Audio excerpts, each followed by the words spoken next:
Hello everyone, we're here again with Jake, who you already know in this channel. If not, that means you are not a good fan. My heart is broken, so you should step up your game of watching videos. But anyways, leaving jokes aside, we did with Jake quite a lot of race analysis this season. Actually, every race analysis this season. We are not breaking the pattern, and we are going to do the same thing about Hero Dolomites, which was a hard event for me.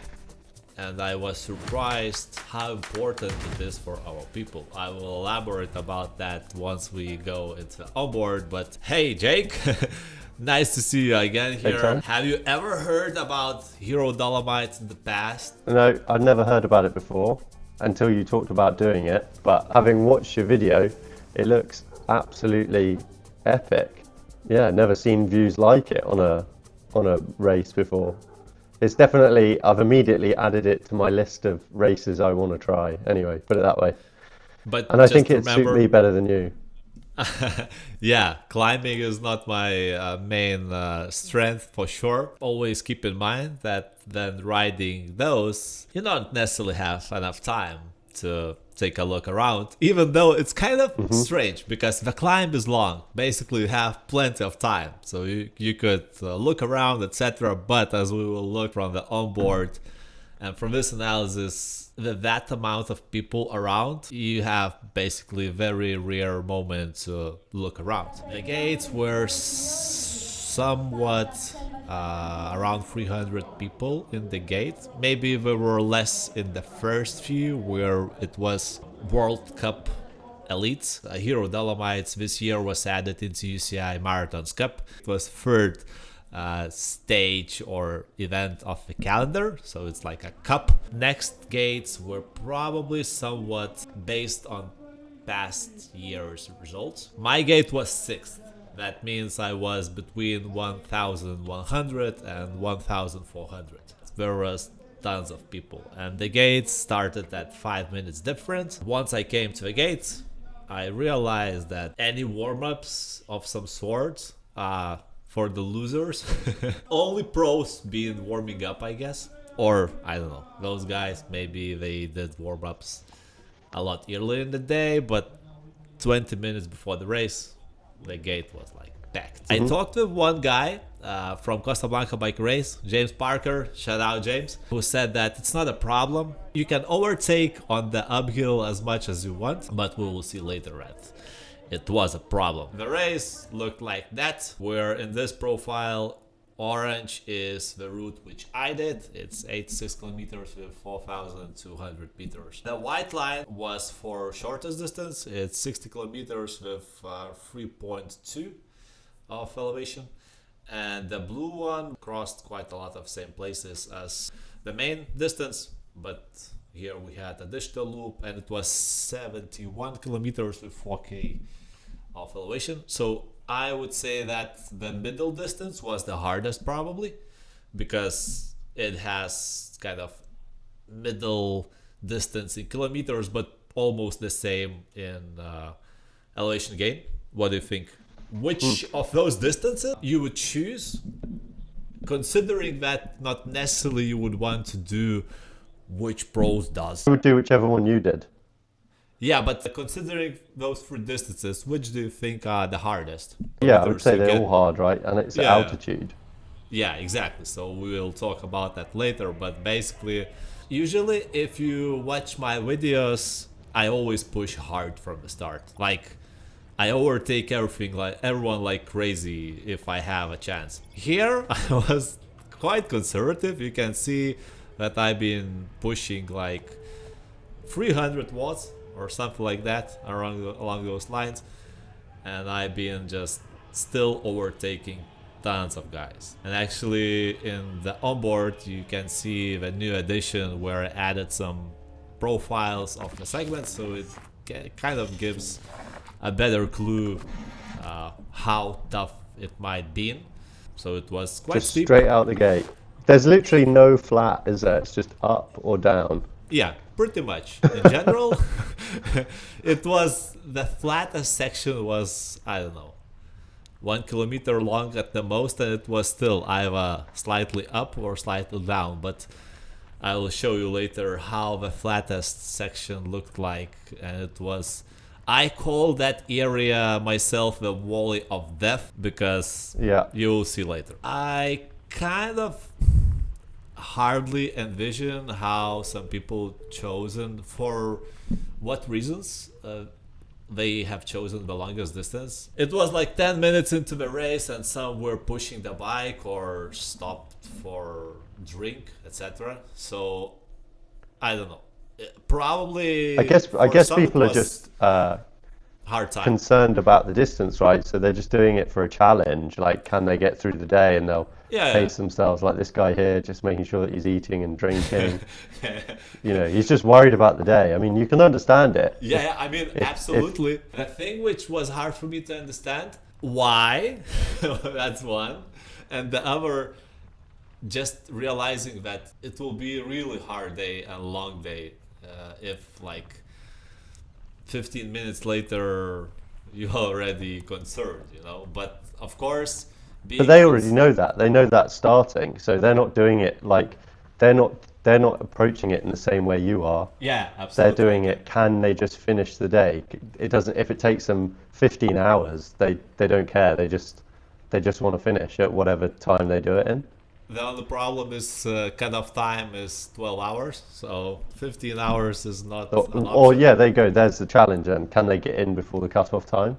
The whole climb was very packed, and basically you have that, I don't know how this road is called, Alpine Road, I guess, where you have two paths where you have traction, and everywhere else is loose gravel. And that loose gravel is extremely loose because underneath there is dust and it's like extremely slippery. So whenever you wanted to do any overtakes, you had to very precautiously think about your moves because there slippage happens very easily in the center, and we can see that it's constantly 14% or upgrade. So it was like an issue, and I want to just stop at this moment. Disgusting move. This guy just tried to make an overtake and it didn't went well for him. But that move, the hand, I mean... Does he grab his handlebars? He pushed him instead of just, I don't know, stepping off the bike for a moment. He did that. I would say it's not nice. So, on the climb, I'm scrubbing through because I think if someone wants to watch on board and some specific part, they can always rewind it, but technically everyone on the first climb been looking for the traction like the best we could. For instance, at the top there is a time, there's also the map, and you can see that here is elevation gain and loss. In 25 minutes we had literally 0 meters of elevation lost and 400 meters of up. And it's just a sea of people. It's like never ending. You're just going through people.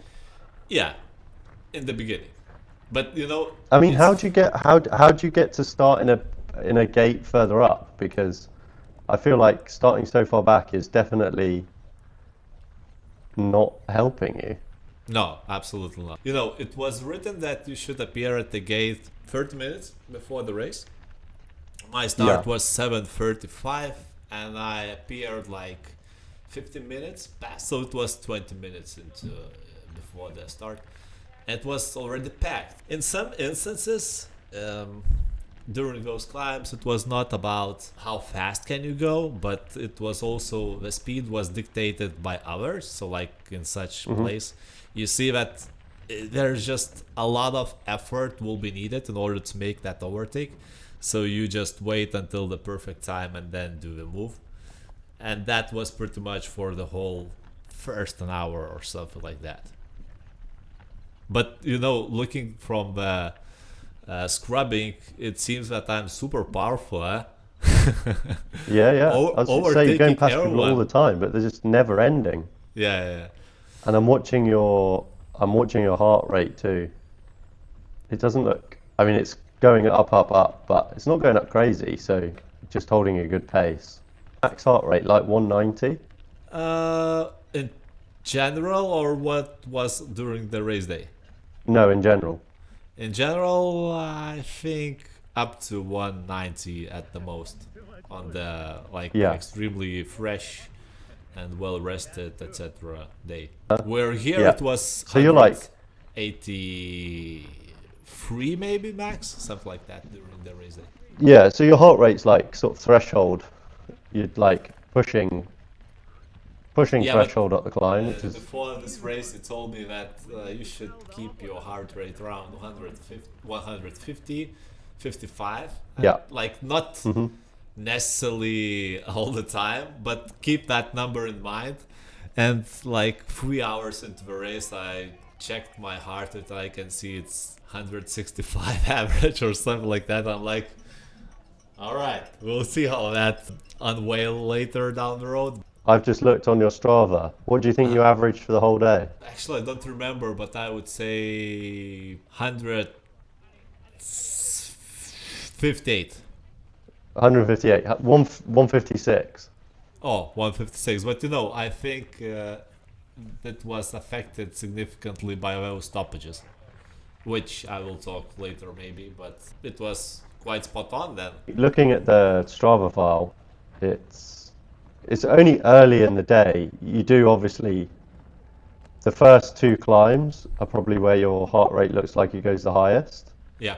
You hit 180 at one point, and then basically the second half of the day, you end up riding with your heart rate a little lower, which is normal. Yeah, and you know, that also kind of dictated by the fact that there are less people around, and everyone is already talking with their devils. So that's kind of, you also get into that type of mood, I guess. Yeah, And yeah, at you're the able same to just time, go at your own pace more. yeah, you don't know what to expect further, and you are just trying to be conservative. But basically, once we got to the top of the climb, there was the descent. I don't know, you know me, I don't like those extremely loose gravel descents. Actually, I already went too much ahead. I can't say that everyone around been flying too fast. They were also like, seeing the looseness of the gravel, they were also a bit conservative. Do you think it's something you should practice? Yeah, I think that it's possible in two ways. One is body posture on the bike, which is not ideal when I'm descending those. I'm pretty sure about that. And the other is just leaning the bike and finding that moment when you starting to lose the grip, because I'm definitely not reaching that part. I'm pretty sure about that. But it's funny because I never, well, I had washouts few times where I just skid and I went off the bike sliding, but I'm kind of afraid of the things which almost never happens to me. So it's, that signifies that I'm not getting onto that edge. I think so.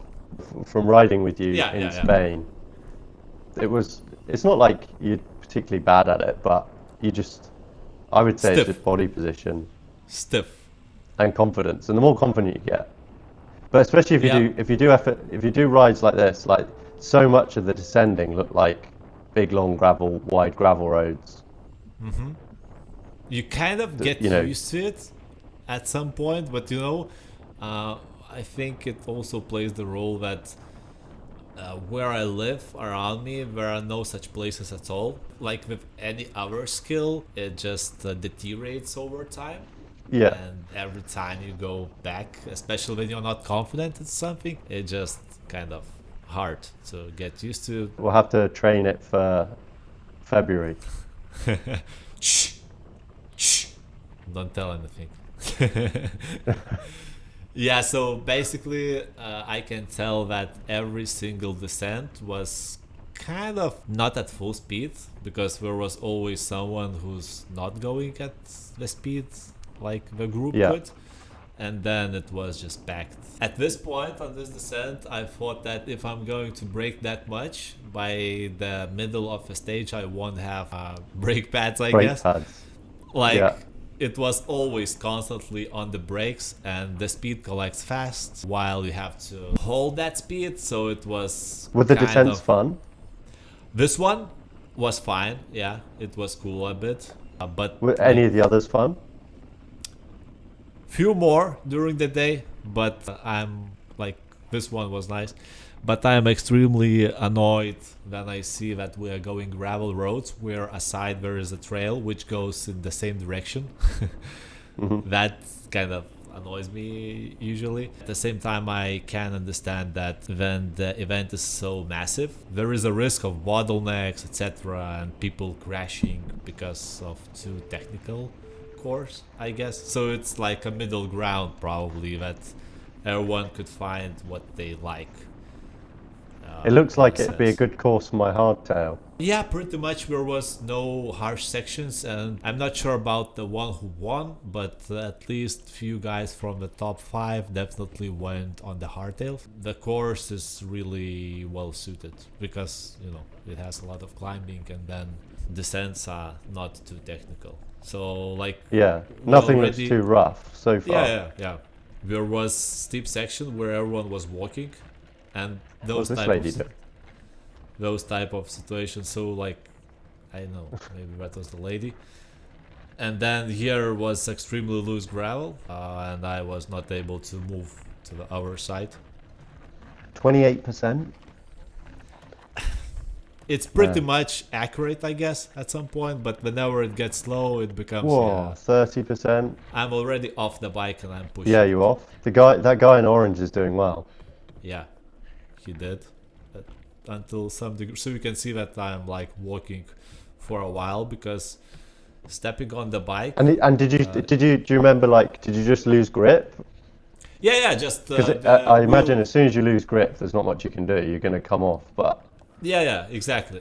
Maybe it's a matter of different tire selection, but and here I managed to go on the bike only on the grass. One major role which kind of affected the overall race day was dry conditions, so it was extremely dry and the dust. Few sections in the Costa Blanca were on the dry, we were unrideable.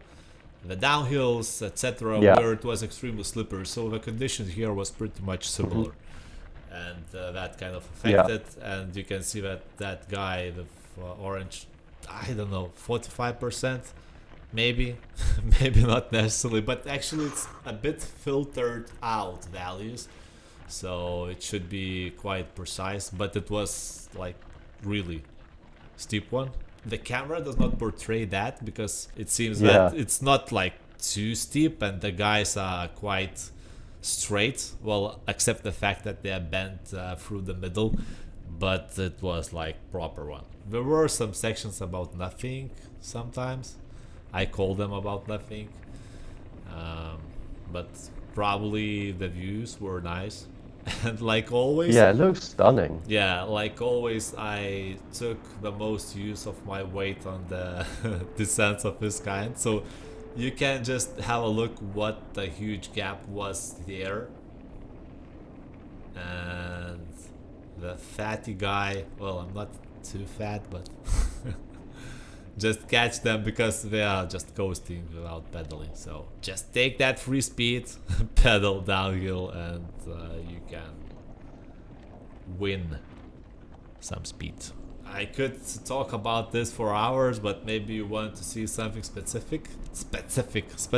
Yeah, I want to see the climb you mentioned. Yeah, I will show you that. One important thing is that the first feed station was maybe 25 kilometers after one good K of elevation, so I think that 5 feed stations would have been nicer in this distance, but anyways, I didn't run out of fluids. I filled on every possible feed station, both bottles, drink them all, so it was good. Yeah, it's called Ornella, and I heard stories about it. Some people told me that once you go to Ornella, you'll know that it will be good. At this You point, won't forget it. yeah, at this point I didn't knew yet, but you can see that it's in 2.4 kilometers, almost 500 meters. So for the reference, in Costa Blanca bike race, in the time trial, at the steepest section it was 2.5 kilometers with 300 meters. So it's 200 meters. Right, Well, yeah, and that Yeah, And Jesus. considering that it's not hard terrain. Yeah, and it's Yeah, gravel. Did you find, did you have the right gears? gears was not a problem. Did you change a gear for it? Did you change your gears for the day? No, I'm running most of the time 32 oval, and it was fine. I mean, I didn't have problems. It was Yeah, okay. yeah, I don't know. The 30, I think with smaller chainring, you would get into the problem of having not enough torque at the circumference of the pedal stroke. You would push, but that will be not enough strength, and the rear would just slid. I don't know, spin. Wait, hold on. I'm just gonna grab. I don't know what. I think I have like a 36. Yeah, so you are a crazy animal. That's why. I know one person who did it in the past with 38. He did it, but he regretted it big time. And this year he returned with 32. So Peter, shout out to you. Good job on 38, but I assume that you liked 32 a bit more. That you, when everyone pushing and I'm riding, was nice. Nice to see, I can admit that. Go back to the really steep bit again. I was too busy looking at what chainring I have. You know, they could ride it, but just because we went off the bike, But once you're off on something that steep, you can't get yeah, back on. exactly. So I'm going 3 kilometers per hour. I just can't overtake here because I know that it's just too loose. So I'm just waiting for. Can you not shout at the guy to move out of the way? He's not having too much space, anyways. Like where he will move aside. Yeah. You know, you are just waiting, and that's True. pretty much it. I was riding, still riding. This part was hard. How hot was it? This was the hottest part of the day, I guess. It looks hot. Yeah, the back was all in heat, so it felt like that. How this guy went on the bike. So the only way is just to put the bike in parallel to the actual gradient, and only then it's possible. But that guy with Red Spark, he did nicely. And somewhere here I went off the bike as well. It's like it just doesn't even look that steep on camera, Yeah, that was the hardest. Actually, here there was like multiple times when I got off the bike, got on the bike again. But here it was like proper. and your heart rate's still 175 walking. Yeah. So you can imagine. It might have dropped a bit. So literally no one is riding this Yeah, bit. here no one. That guy in the green jersey, he's walking backwards. Can you see it? Oh yeah. Now, Do you know if the leaders did they manage to ride all the way? I think so, because I just watched at the Strava flybys, not flybys, but segment comparisons. The leader did it in average speed of 6.7 kilometers per hour. So you can envision that they were struggling as well, but not as hard as we did. My speed was 4.2, something like that, where I did quite a lot on the bike. But to be honest, the speed difference, either you are walking or you are riding, was minor. So that was the hardest part. Actually, I haven't mentioned yet, but the whole ride of mine took almost 6 hours, 45 minutes, something like that. But the onboard was 6 hours, 10 minutes. And the reason why that happened, I've been riding with 2 power banks. Like I did masterpiece. I thought that I took 2 power banks, which I had. I connected one to the other in order for them to charge each other, and then connected it to the camera. So it was like closed circuit where one power bank charges the camera and that power bank charges itself from our power bank. It was nice plan, but it backfired at me like 3 hours, 20 minutes into the race. I don't know what happened, but basically it was no longer charging. So I spent like good 5 minutes trying to fix it, and I did. So we will return back, but it was good 5 minutes lost. Was it annoying? Yes, it was. But at the same time, if I'm carrying that weight, I will at least have to try the best I can to make sure that I did. Yeah, you got to Yeah, make it I mean, worthwhile. if it happens that I'm not able to fix it, that's it. I mean, what can I do? But because I'm carrying that extra half kilogram, I made sure to figure out a solution, and it worked quite well.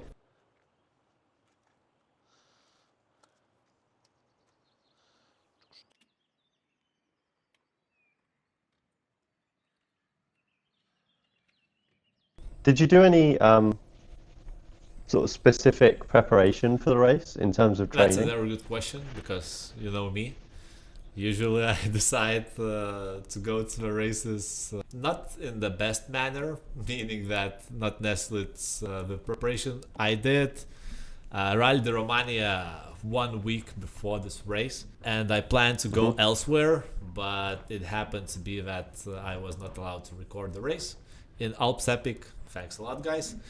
And then I just look around what else I could do in Italy or nearby, and this came to my mind. So I thought, why not? So I did few trainings.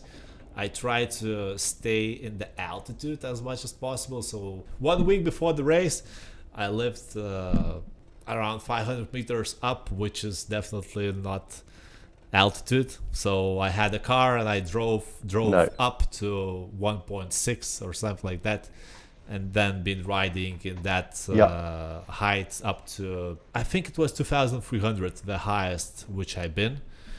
So it was the only preparation of mine for a few days, and that's pretty much it. I know that altitude plays a role. Maybe you can elaborate about that.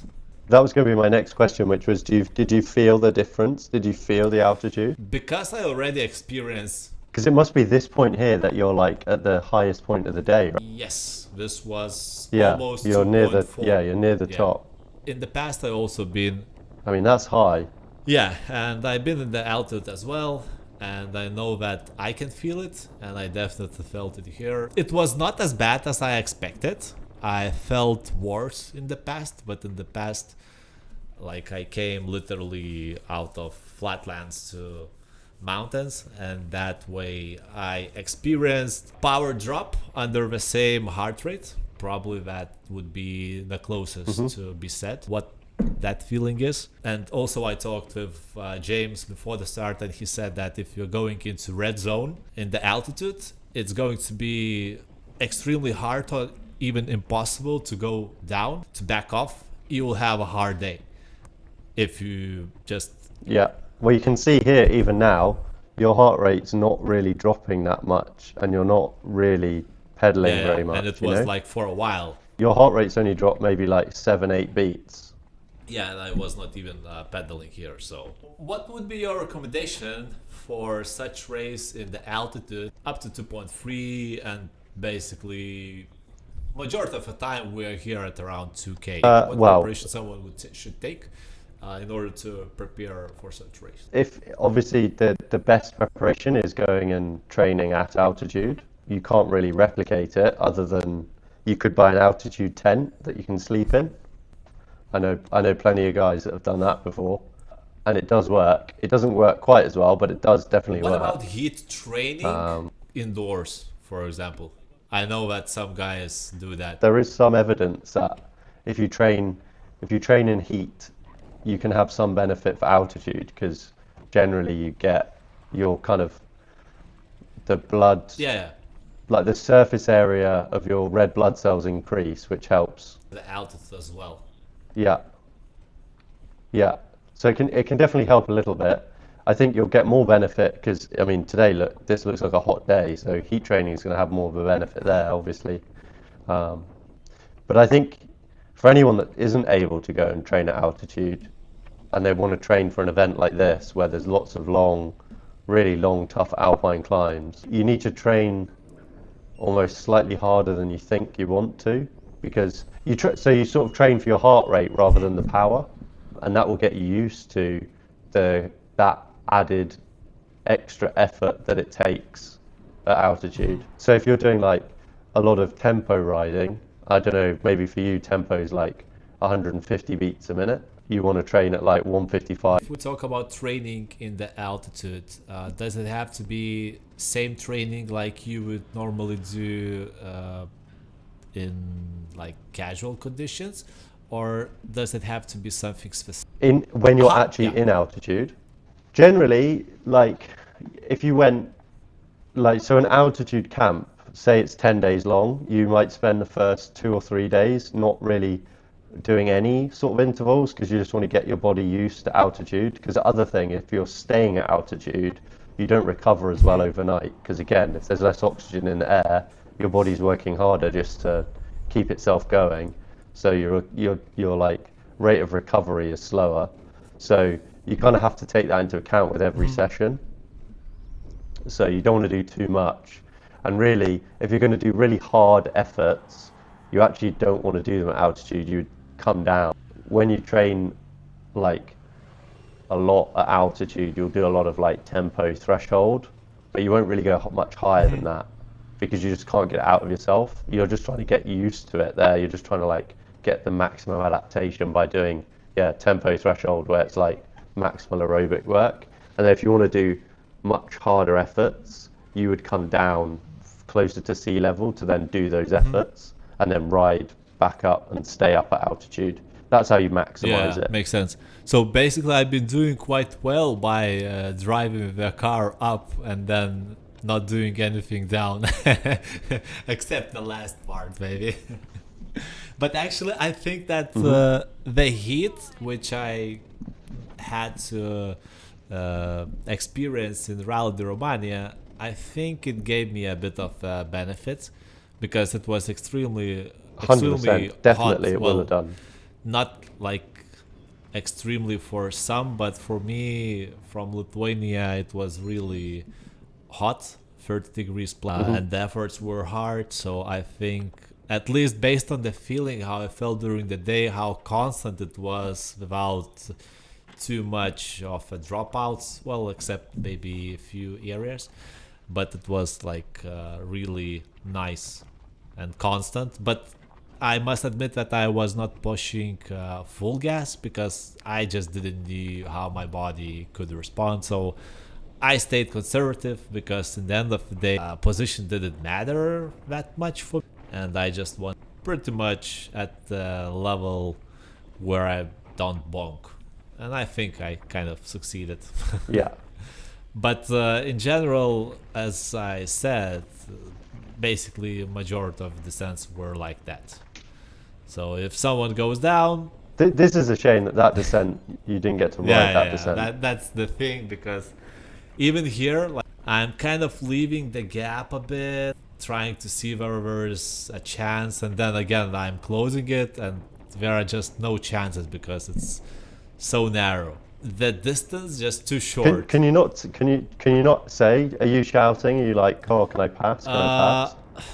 I think I haven't even done that here. You understand that in order to pass someone and such, he would have to stop. You Yeah. are just trying to enjoy as much as possible in the way which someone is riding, and that's pretty much it. In the third descent of the day, I was like shouting for some, just try to overtake him, and then ours will try, but he didn't, and we just went at the same pace. If we look at it, imagine the speed difference I should carry in order to overtake before the turn.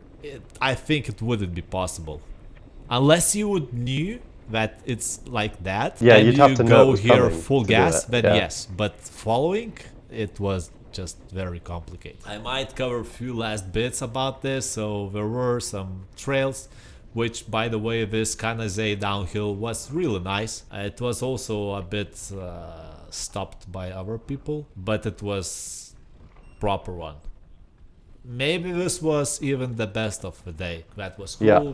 We were walking a bit, but that was not a big of an issue. And I want to point to the Valley of Death. We climbed somewhere up, and then I gotta say, it looks so incredible. I'm definitely gonna have to do this next year. amazing.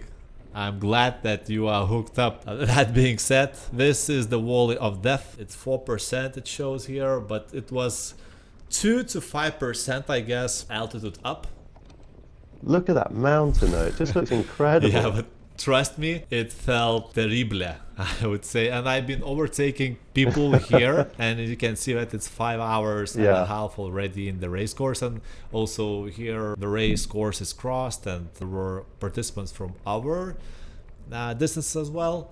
But it felt so hard here. I don't know exactly what height this was, but yeah, the views, now when I look at it, you see the camera also makes that soft blur, which makes it even more cinematic and nicely looking. But climbing this one was maybe even harder than steeper sections, just maybe mentally, because I guess because you're like, at this point you're like 5.5 hours in. Exactly. You've still got, 20k to go. This is where it's like, oh, you kind of can't quite see the end. Would you go back? Would you do it again? Would you do it with me? Hard. Well, if you wouldn't say that last part, probably not. But that last bit is convincing. I don't know. After the race, I thought that honestly, I have no idea why people go there back to back every year. Yes, it's a challenge. Yes, it's a very good one. Yes, there are no much races which has so much scenery views. I didn't found myself reason to go there. Maybe improving time could be it, but I don't know. That is it the same course every year? Pretty much, with very minor changes. Honestly, I don't know where the hype is coming from. As someone who wrote quite a lot of different tracks and courses, I think that it's nice, but the trails could be better. Those gravel descents, I don't know. For me, it's elevation waste. To me, it seems like it's an event that's the draw of it is that it's not technically that challenging. Yeah, exactly. So it's open to a lot more people, whereas, you're used to doing some really technically challenging mountain bike races, and that's what you think is proper. Proper, and you're capable of riding that stuff, whereas most of these people we're watching today on this video just wouldn't be able to do that. Yeah, exactly. So they choose this race as a challenge, as a hard effort for their legs and their endurance. As a rule of thumb, if there were three exclamation marks or 3 arrows, which means caution, 9 out of 10 went off the bike. I can't say that I didn't myself. I also did, because everyone did. But some were definitely rideable. Then there were 2 arrows where were still people who went off the bike, where through my eyes it looked like without any reason. Also in the descents, not everyone was going super fast and hard, so that just shows variety of people who came to the event. There were a few guys, Italians, which I also rode with them in Rally di Romania, and they were flying on a downhill, so here I just allow them to go through. Yeah, let the foot out, that's how to do it. Yeah, exactly. So you can on the back you brake. have to learn from the locals how to do it properly. I knew that they're faster on the downhills, and that was fine, but on the last main climb, I kind of catch them, and I knew that upcoming there is a downhill. So if I can do anything with them, is just to leave them on the climb and expect that the downhill will be not long enough and I will be able to get away from them. And I actually did. I left them on the climb. I felt strong here, and I overtook them, and there was a gap, and at the top of the climb my camera turned off. So actually something happened to it, it started to resetting in a way. Strange noises came from it, etc. On one bump something happened and it started shaking, restarting, etc. And then I had a hard time deciding, should I stop to try to fix it or not? And eventually it was fast downhill. It was a hard decision, but in the end of the day I decided that if I carried that camera for 6 hours and a half. I should try to fix it. So I stopped 2 times trying to, but eventually I was not able to. So something happened, charging just stopped, even though there were some juice, but it was 6 hours and good 10 minutes, and that was the end, remained uncaptured. But I can safely say that this is the longest onboard on YouTube for Hero Dolomites. Actually, there was one other guy who recorded with power bank. Eventually, I saw his video on YouTube, but his battery also made some funny things to him. So Have you seen anyone's watched it all the way to the end? No, I haven't, but probably not. If someone does, you need to find out who it is and then send them a hat or a t-shirt. How can I know? Maybe they just I kept don't know, it. does it not tell you in the, you can't see in the analytics? You can see it, but then I should make a Yeah. quiz what happened at 6 hours, 12 Yes, there minutes. you go. You need to put in like a little bit of trivia. Amazing ideas, you see? That actually is very good.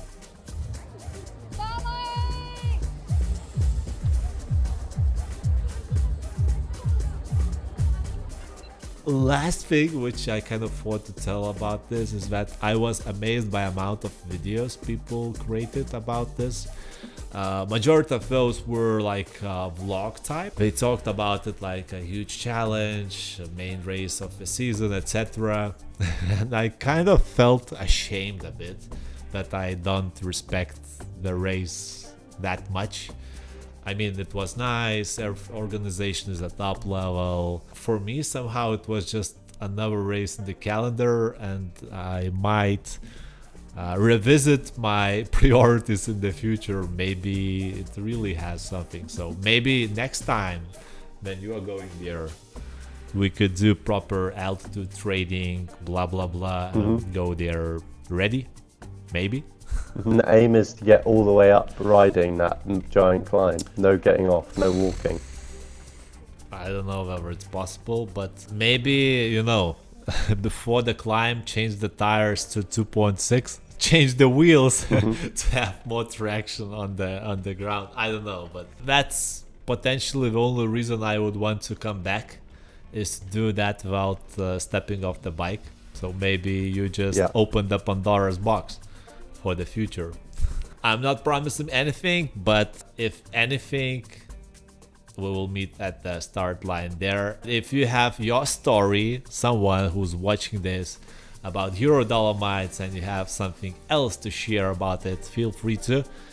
And it would be interesting to hear. Actually, there were quite a few stories on board already, where one guy said that in 2017 there were 5,000 participants, where this year it was under 2K. So picture the amount of people, 5,000. It's crazy. That being said, thanks a lot, Jake, for joining me. We haven't covered one very important topic of this race, without which it would be impossible to actually ride that, and it's nutrition. And funny enough, our podcast, Crafted for Speed, will cover exactly that in the near future. So if you're interested how to fuel yourself during the race or even the training, and what I did on Hero Dolomites, you can watch it on Crafted for Speed podcast. Jake, do you have anything else to add about that? Yeah, watch the next episode. It's genuinely a really good one.